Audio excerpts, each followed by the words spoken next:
Good morning, it's AirTalk. I'm Larry Mantle. Wonderful to have you with us. Do want to remind you that tomorrow evening we have a very special program, our voter cram session. We do it every 2 years, go one by one through all of California's ballot propositions, the statewide ones, and we'll be doing it tomorrow evening virtually at 6:30. You can sign up by going to kpcc.org/in-person. We'll send you the link for the event tomorrow night. That's tomorrow at 6:30. A special look at each of the ballot propositions in less than an hour, all 12 of them. We'll lay them out for you. I'll have a special panel of experts who'll be joining me for that tomorrow evening. But we turn our attention right now to a Los Angeles County ballot measure J, which was placed on the ballot by the Los Angeles County Board of Supervisors. It's a charter amendment, and it would require the county to spend 10% of its discretionary funding on programs that are outside of law enforcement or of incarceration. So the funds could go to housing, youth programs, mental health care, diversion programs for those otherwise subject to the criminal justice system. We'll find out about more of those.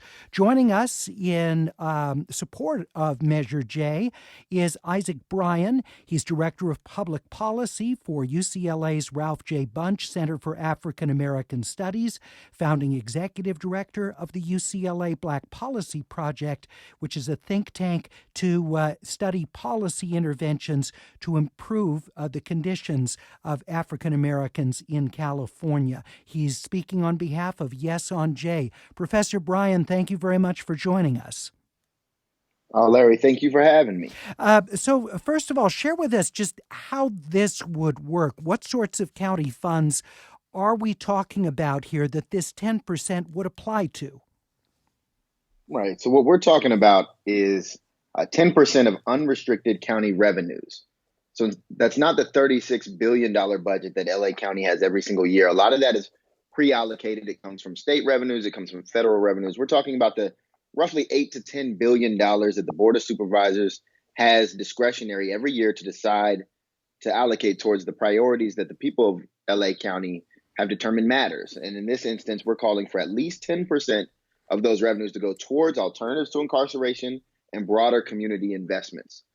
And I think that is something that voters have been calling for all year. And it's definitely something that the Board of Supervisors has supported in allowing this measure to go forward, but hasn't had the willpower over the last several years to allocate those funds themselves. Does Measure J have its roots in the dispute over the new men's jail for the county and how big it would be and what funding would go to incarceration versus interventions over the jail?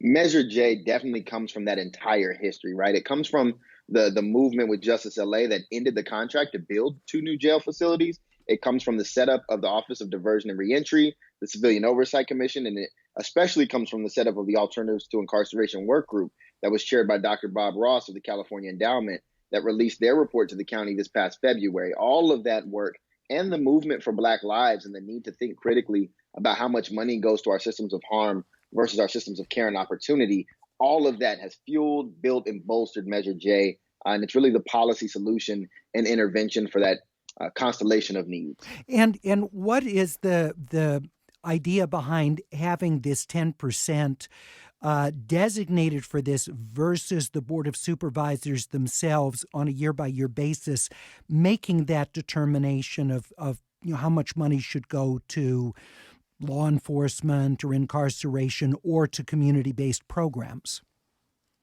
Yeah, so year-by-year advocacy is one of the most difficult things any community organizer, and especially those representing communities that are traditionally neglected, underfunded, or divested from, can be involved in, right? Our budget is a statement of our values, and we have historically and always stated a value priority on incarceration. Over 30, oftentimes 40% of those same discretionary funds have gone to our massive jail system, which operates as our largest mental health institution as well, have gone to over-policing that has resulted in lethal outcomes. I'm thinking of Dejan Kizzy, whose autopsy just showed 16 shots in the front and back just 2 days ago, right? We've always budgeted for these things, but we haven't budgeted for care in the same way. And the Board of Supervisors know this. And they also know that to put something in perpetuity, to earmark it forever, it goes beyond their term limits. And it's really something the voters should have the right to do, which is why 4 out of the 5 Board of Supervisors have endorsed this measure and voted yes to allow it to go on the ballot because they believe the voters should decide this, but wanted everyone to know that they support this. And I believe this November voters are going to speak loud and clear. Mr. Bryan, is this a simple majority to pass Measure J, or does it, because it amends the county charter, does it have a higher threshold? It's a simple majority. 50 plus 1. All right. Mm-hmm. Isaac Bryan of Yes on J, also multiple affiliations with and leadership roles at UCLA. Also with us is Michele Hanisee of the No on J campaign. She's president of the Association of Deputy District Attorneys for Los Angeles County. Ms. Hanisee, thank you for being with us. What are your concerns about J? Well, the concerns are that, we need to find a better way to address societal injustices while still maintaining essential services. Having a portion of the county budget pre-allocated by county charter unfortunately limits the ability of the county to respond to future financial crises. And we're in a financial crisis right now. So, rushing to redirect massive amounts of public funding without studies or proper checks and balances is the very definition of bad public policy, and it could have devastating consequences. It could completely destabilize the county budget. Would not the supervisors, though, be able to make the determination as to, what effective programs there are, what sorts, or you just saying that this would tie their hands if there was a need, for example, to increase funding for police? Well, it would tie their hands if there was a need to increase funding for lots of things, not just police. And the quote, carceral system that everyone keeps talking about is not just funding for police or jails. It's also funding for the public defender's office, the alternate public defender's office. It provides funding to the courts for indigent bar panel, mental health court linkage program, which provides $1.8 million to collaborate between the justice system and mental health. It provides funding to children and youth who are transitioning out of the dependency system. So it's not just the police funding that we're talking about curtailing here. It's a lot of funding for other causes, which I think that people who support Measure J would also support. And in the first year of its implementation, with the 10% being allocated to a number of community-based or diversion-focused programs, what effect would you see that have on, say, the sheriff's department or on the county court system? Well, it specifically precludes, as you know, any funding from going to the sheriff department, the courts, the district attorney's office, or the public defender. Those departments, other than the public defender, have already all suffered budget cuts and are on the verge of looking at furloughs to begin with. And even though those departments are the only departments specifically named, the county has to budget, as a whole for all services, all essential services. So when you take away 10% of their budget, it doesn't mean that budget cuts are going to be limited to the named departments. It could be any department. It could be fire. It could be DCSF. So it really limits the ability of the Board of Supervisors to respond to changes in revenue by adjusting the budget accordingly. And that's a huge risk. That could really be problematic for Los Angeles in the future. LA County has always been very fiscally responsible. When the state was furloughing workers and the city of Los Angeles was furloughing workers, LA County has never had to do so. But the CEO herself, the outgoing CEO, said this measure will result in deeper curtailments and layoffs to our workforce and would substantially reduce services. Now, under this, isn't there an emergency provision that the supervisors could invoke if there's a financial crisis? There is emergency provision, but ask yourself if that is a good idea to leave the final decisions in the hands of the Board of Supervisors. Why not just leave these financial decisions in the hands of the Board of Supervisors now, leave them in control of the entire budget? They have the full ability to fund all of these programs now. In fact, they do fund such programs. So why allocate it to unknown entities and then shift this public money to private enterprise where there's no accountability or transparency requirements when the Board of Supervisors has every ability to do this now? Isaac Bryan, your response to that, why why put this into a charter amendment as opposed to having the supervisors make the call? Yeah, absolutely. I mean, first, I'd like to respond to a number of things, including the idea that this could impact the fire department's budget, which we all know is a special district in the county, right? Really understanding the county's budget is not something that everyone clearly understands. But I do know that the Board of Supervisors, the 4 out of the 5 who voted to put this measure on the ballot, and both of the candidates to replace outgoing Supervisor Mark Ridley Thomas have endorsed this measure, including the woman who knows more about budgets than anyone else, probably in the country, and that's Senator Holly Mitchell, who chairs our state budget and who has given an expert stewardship during this economic crisis. What Measure J does is it sets a statement of our values for now and in the future, right? That we want to prioritize systems of care over systems of harm. And it's really nice to throw in the public defender in with the sheriff, the district attorneys, the probation office, and others.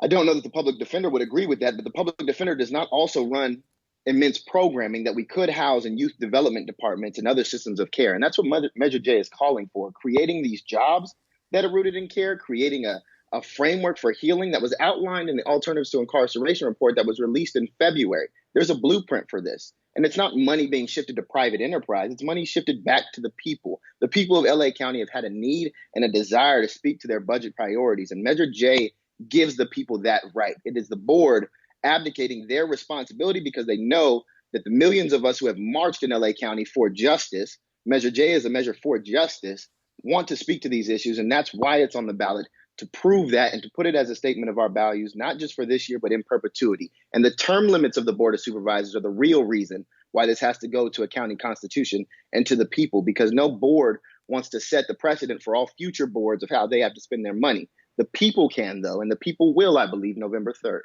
Isaac, Bryan, what about the oversight for this? Presumably, a significant amount of this 10% of the county's unrestricted budget would be going to non-governmental organizations, nonprofits, and different things operating under contract to the county in the community. So who is responsible for overseeing the efficacy of those programs? There are transparency and accountability measures baked in to the measures language, but also I know Supervisor Sheila Kuehl is looking to introduce implementation motions so that we do this right in a labor conscious way. First of all, we were just endorsed by SEIU 2015, which is the heart of essential workers in LA County and across the country. We want to do this in a completely transparent way, but there are community-based models of care that are doing better than our current civic infrastructures. I'm thinking of Miss Susan Burton and A New Way of Life, a reentry home for formerly incarcerated women that has shown incredible success. I'm thinking of the Anti-Recidivism Coalition, another reentry home for men who have been formerly incarcerated. I'm thinking of Homeboy Industries and other infrastructures that we haven't invested in our county infrastructures.